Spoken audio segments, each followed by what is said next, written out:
नमस्कार, जय हिंद शिक्षक साथियों। आई होप कि आप सभी लोग अच्छे होंगे। सेवानिवृत्त जो है एक बहुत बड़ा मुद्दा बना हुआ है और ना ये मुद्दा बल्कि हमारे पुराने नियोजित शिक्षकों का एक अधिकार है जिससे सरकार वंचित रखना चाह रही है। राज्यकर्मी बनाने के प्रलोभन को देके आपके जो सेवानिवृत्त की बात है वो खत्म किया जा रहा है। जैसे कि बहुत सारे शिक्षक हैं जिन्होंने कई वर्षों से लगातार बिहार सरकार के गवर्नमेंट स्कूलों में सेवा अपनी देते आ रहे हैं और उनकी सेवा को विशिष्ट शिक्षक बनने के बाद उनकी सेवानिवृत्तता को जारी नहीं किया जाएगा। वल्ली वेतन संरक्षण की बात कही जा रही है। विशिष्ट शिक्षक नियमावली 2023 में इसकी जिक्र की गई है, जिसमें साफ साफ शब्दों में जिक्र किया गया है कि सिर्फ शिक्षकों को वेतन संरक्षण का लाभ मिलेगा। सेवानिवृत्तता का कहीं चर्चा नहीं हुआ है, सर्विस कंटिन्यूटी की बात नहीं हुई है और बहुत सारे शिक्षकों के मन में ये सवाल है। बहुत सारे लोग दुविधा में है कि सेवानिवृत्तता मिलेगा नहीं मिलेगा, हमें राज्यकर्मी बननी चाहिए नहीं बननी चाहिए। तो सेवानिवृत्तता नहीं देने के पीछे का मेन रीजन क्या है, मेन दिमाग क्या है सरकार का, उसके पूरे गणित को हम समझेंगे कैलकुलेशन करके कि जब आप विशिष्ट शिक्षक बनने वाले हैं और बिना सेवानिवृत्तता का आपकी पेमेंट कितनी होने वाली है और जब आप सेवानिवृत्तता की लाभ आपको मिलेगी तो उसमें जो आपका पेमेंट में जो डिफरेंट होगा वो कितने का होगा और जितने भी डिफरेंट होगा ये सरकार के ऊपर एक बर्डन टाइप का है। इसीलिए सरकार जो है लॉलीपॉप टाइप का आपको राज्यकर्मी का दर्जा देके आपसे जो है आपका हक मारने की प्रयास किया जा रहा है। तो चलिए हम बिना किसी देरी के इस वीडियो को शुरू करते हैं और आपसे छोटा सा रिक्वेस्ट है कि यदि आप चैनल पर नए होइएगा तो प्लीज इसी तरीके के अपडेट के लिए आप चैनल को सब्सक्राइब कर सकते हैं। वीडियो अच्छी लगे तो लाइक करना नहीं भूलिएगा और अपना जो है वैल्यूएबल कमेंट, अपना जो है बहुमूल्य सुझाव देना कमेंट बॉक्स में नहीं भूलिएगा। तो चलिए इनके पूरे गणित को हम समझते हैं कि सेवानिवृत्तता आखिर है क्या। तो देखिए, सेवानिवृत्तता कहने का मतलब, सेवानिवृत्तता मतलब सर्विस कंटिन्यूटी, और सर्विस कंटिन्यूटी कहते हैं कि जैसे आप जानते होइएगा कि आपके पे स्केल में एक इंडेक्स होता है और इंडेक्स जो है हर साल होने वाले 3% इंक्रीमेंट के अकॉर्डिंग बनाया जाता है। यदि आप किसी जॉब में जैसे होगा तो मैं लगा दूंगा इंडेक्स का कॉलम। तो यदि आप किसी जॉब को शुरुआत करते हैं तो आपका कुछ एंट्री पे होता है जो जिसको आप स्टार्टिंग बेसिक पे या स्टार्टिंग सैलरी पे कहते हैं। उसके बाद हर साल 3% का अगर इंक्रीमेंट है तो अगला जो है, जैसे पहला इंडेक्स आपका हो गया जो स्टार्टिंग का बेसिक पे क्या होगा, दूसरा इंडेक्स आपका बनेगा तब जब आपका अगला एक साल पूरा होगा, 3% इंक्रीमेंट लगेगा नेक्स्ट साल, तो बेसिक पे में 3% इंक्रीमेंट होकर आपका अगला इंडेक्स बनेगा।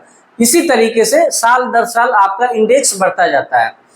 तो जो पुराने शिक्षकों का, मैंने इसमें मुख्यतः 2 शिक्षकों के पेमेंट को लेके बताया है और आप इस गणित को समझने के बाद आप खुद अपना जो है सुझाव देंगे कि सरकार के जो है सेवानिवृत्तता नहीं देने के पीछे मेन मकसद क्या है, आप खुद देखेंगे और उसके बाद खुद कमेंट करेंगे।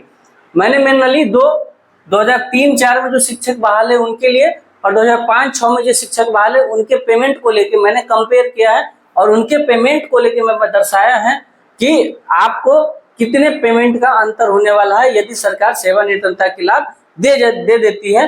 और ऐसे 4 लाख शिक्षक हैं, तो सोचिए कि सरकार का कितना पैसा बच रहा है। इस वजह से सरकार सेवानिवृत्तता का लाभ नहीं दे रहा है। जैसे कि हमने 2003-04 के शिक्षकों के लिए जिनका अभी बेसिक पे बन रहा है 30,420 और 30,420 बनने के बाद आप ये देखेंगे डीए 15,210, एचआरए 1521 और मेडिकल, मैंने डीए को यानी महंगाई भत्ता को 50% जो अभी मिल रही है उसके अकॉर्डिंग लिया है और एचआरए ग्रामीण क्षेत्र में जो कि बढ़ के 4% से 5% हो गया है उसके अकॉर्डिंग मैंने ये पेमेंट कैलकुलेट किया है।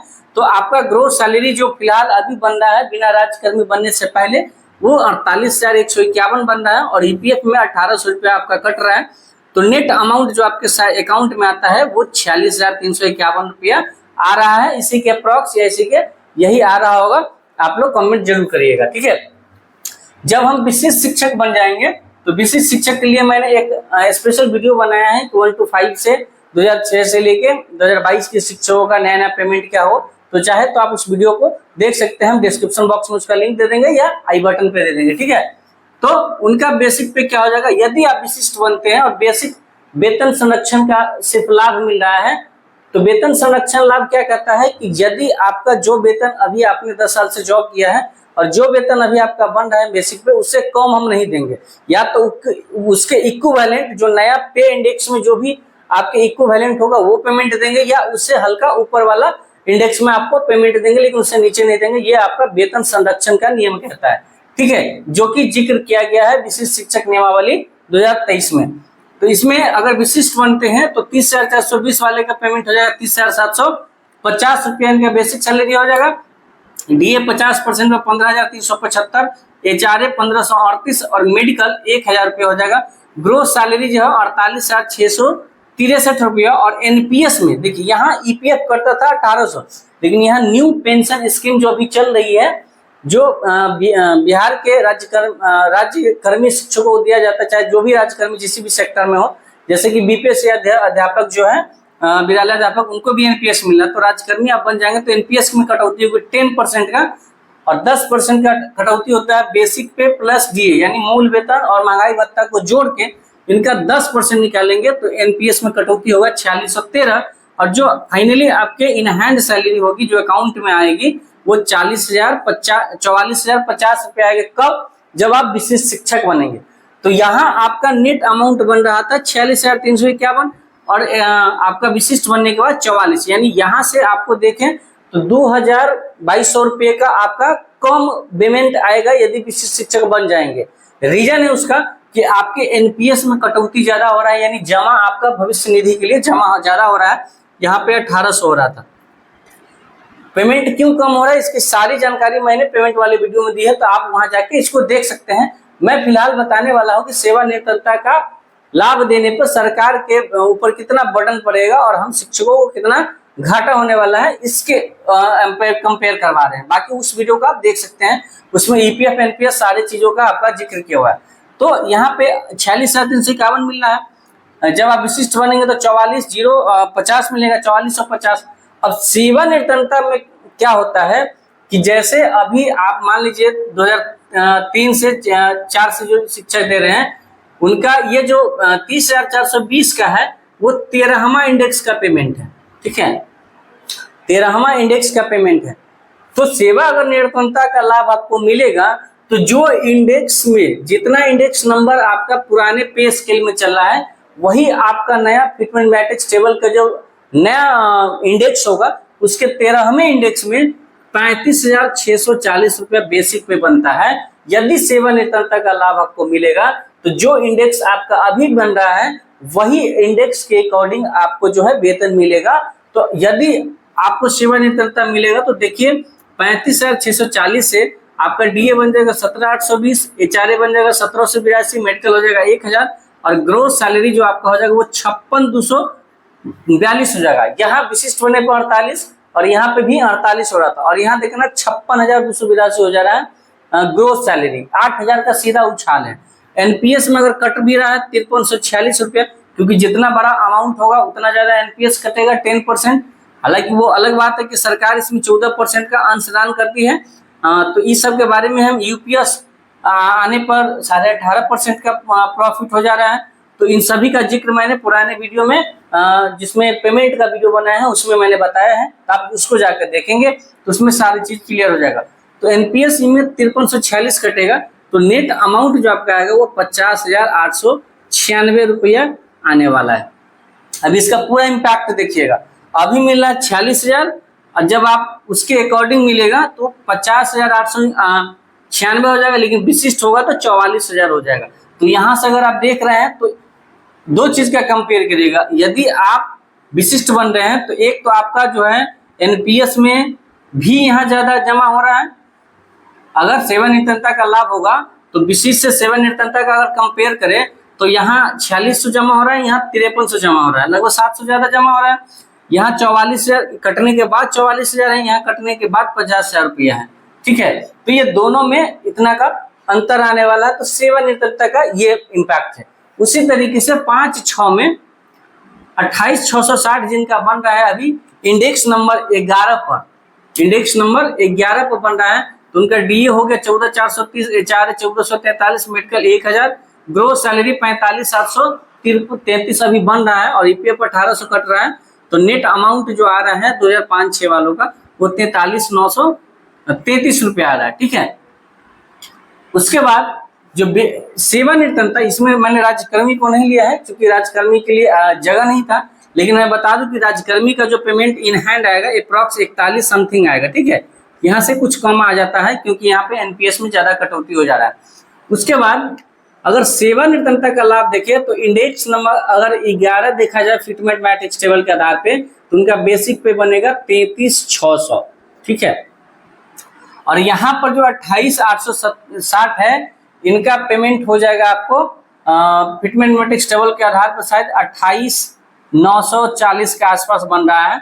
तो ज्यादा का इंक्रीमेंट नहीं हो रहा है राज्यकर्मी में। तो इसको अगर पूरा कैलकुलेट आप करेंगे तो यहाँ पे एनपीएस में कटेगा 5,040 और नेट अमाउंट जो आपके अकाउंट में आएगा वो 48,040 रुपया आने वाला है। और यहाँ देखिएगा 41 होगा राज्यकर्मी बनने के बाद, ठीक है। तो 41 से 48 लगभग 7,000 रुपये का इंक्रीमेंट। यहाँ देखेंगे अगर राज्यकर्मी से यहाँ तो 44 और 50 लगभग 6,000 या लगभग 6800 यानी 6900, यहाँ भी लगभग मान लीजिए कि 7,000 रुपया आपका इंक्रीमेंट हो रहा है।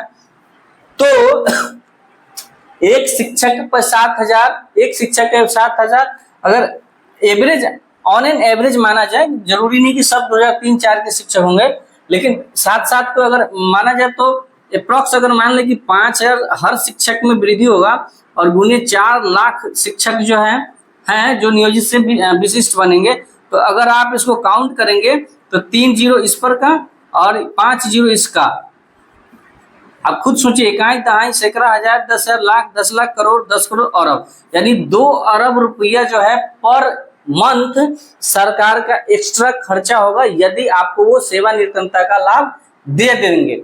और सेवानिवृत्तता के लाभ लेने के लिए हम शिक्षकों द्वारा जो है जंग जारी है, लेकिन फिर भी सरकार इस पर एक शब्द नहीं बोलती है। तो इसके पीछे का पूरा गणित जो है यही होने वाला है।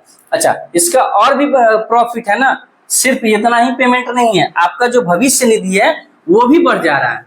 जैसे कि अगर मैं बात करूं तो ये तो आपका नॉर्मल पेमेंट बढ़ा, और उसके बाद आपके एनपीएस में 5346 रुपया है, और जितना बड़ा अमाउंट है उसी का परसेंटेज सरकार भी अंशदान करेगी। तो जैसे कि अगर 10% है तो अगर एनपीएस रहता है तो 14% करेगी, और ओपी यूपीएस लगेगा तो 18.5% करेगी, अप्रॉक्स लगभग इसका लगभग 2 गुना। तो ये सारा अमाउंट जो है पे किसको करना पड़ेगा, वो सरकार को करना पड़ेगा। इस वजह से है जो सरकार है सेवानिवृत्तता का लाभ नहीं देना चाहती है, ठीक है।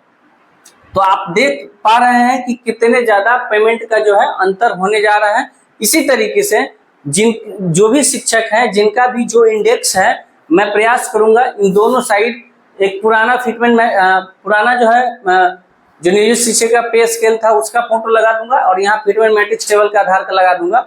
और यहाँ पे जिनका पेमेंट, जैसे किसी का पेमेंट अगर अभी 27,740 या मान लीजिए 26,420 बन रहा है तो यहाँ देख लेंगे, और कैमा इंडेक्स है उनका अभी है, और सेवानिवृत्तता के बाद 26वां जो 640 है वो कैमा इंडेक्स पे बन रहा है। उसके अकॉर्डिंग आप कैलकुलेट कर लीजिएगा तो आपको पता चल जाएगा कि बहुत ज्यादा जो है डिफरेंस पैदा हो रहा है पेमेंट में। इसी वजह से जो है सरकार जो है सेवानिवृत्तता का लाभ नहीं दी जा रही है। अब बहुत सारे हमें शिक्षक ये भी कहेंगे कि सेवानिवृत्तता का लाभ दिया जा रहा है ना, तो वो हमें ये बता दे कि कौन सा ऐसा लेटर है जिसमें सेवानिवृत्तता का लाभ का जिक्र किया गया। दूसरी बात, बहुत सारे शिक्षक कहेंगे कि वरीयता की जो है वो लाभ दिया जा रहा है। तो देखिए, वरीयता और सेवानिवृत्तता दोनों में अंतर है। मैं इसलिए कहता हूँ कि वीडियो को आप लोग अंत तक देखिएगा तो आपको सारी जानकारी होंगी। तो वरीयता और सेवानिवृत्तता अलग चीज है। सेवानिवृत्तता देगी तो आपका पेमेंट इंक्रीमेंट होगा, और वरीयता देगा तो वरीयता के आधार पर सिर्फ और सिर्फ आप जॉब जो करेंगे तो उसमें वरीय शिक्षक के तौर पे आप विशिष्ट मतलब वरिष्ठ शिक्षक कहलाएंगे, ठीक है। किसी चीज में अगर प्रोन्नति होती है तो उसमें पहले आपकी प्रोन्नति होगी। और वैसे भी विद्यालय अध्यापक यानी बीपीएससी शिक्षक आने के बाद सरकार साफ साफ कह दी है कि आप नियोजित शिक्षक कितने साल से जॉब किए उसका कोई मतलब नहीं बन रहा है। जो पुराने वेतनमान शिक्षक हैं वहाँ वो बरी होंगे अगर सेवा, तो वो भी पुराने वेतनमान को न, जो बीपीएससी शिक्षक से आए हैं, तो ओवरऑल आपको बीपीएससी को ही वरीयता का लाभ दिया जा रहा है। उसके बाद जो भी नियोजित शिक्षक है वो सब कनीय हो जा रहे हैं। तो सेवानिवृत्ता और वरीयता में अंतर समझिएगा। तो आई होप कि आपको ये सारा कॉन्सेप्ट, सारा खेला जो है सरकार का, वो समझ में आया होगा। बाकी आपकी राय क्या है इस सेवानिवृत्ता के बारे में, और ये जो मैंने आपको समझाया है उसमें आपकी क्या राय है, आप नीचे अपना बहुमूल्य राय देना जरूर दीजिएगा, उसको देना नहीं भूलिएगा। और वीडियो अच्छी लगे तो प्लीज ज्यादा से ज्यादा लोगों के पास शेयर करें, ताकि उनको भी ये सारा कॉन्सेप्ट क्लियर हो जाए। ठीक है। और बहुत सारे शिक्षक ऐसे हैं जिनको अभी यही नहीं पता है कि विशिष्ट बनने पर उनका, बहुत सारे शिक्षक हैं जिनका 30,420 है, और वो उनको ये लग रहा है कि जैसे विशिष्ट बनेंगे तो स्टार्टिंग वेतन 25,000 से मिलेगा। तो उनके बारे में मैंने जिक्र किया है हमारे पुराने जो पेमेंट का वीडियो बनाया है कि विशिष्ट बनने के बाद पेमेंट कितना होगा, उसके बारे में बनाया है। तो वहां जाके आप देख सकते हैं उसको, और पूरे क्लियर से समझ सकते हैं। बाकी लेवल इंडेक्स क्या है उसके लिए मैं नेक्स्ट वीडियो बनाने का प्रयास करूंगा, उसमें समझाने का प्रयास करूंगा कि लेवल और इंडेक्स और फिट मैट्रिक्स टेबल में क्या अंतर है। तो आई होप कि आपको सारा कॉन्सेप्ट क्लियर होगा। तो आप मिलते हैं नेक्स्ट वीडियो में। यदि आप चैनल पर नए हुए तो चैनल को सब्सक्राइब कर लीजिएगा, और वीडियो अच्छी लगे तो एक लाइक करना नहीं भूलिएगा, ताकि ज्यादा से ज्यादा लोगों के पास ये वीडियो जा पाए और उनकी जो ये स्पष्टता है, उनका जो कंफ्यूजन हो वो दूर हो सके। चलिए मिलते हैं नेक्स्ट वीडियो में। तब तक के लिए आप स्वस्थ रहिए, मस्त रहिए और अपने काम में व्यस्त रहिए। Thank you so much.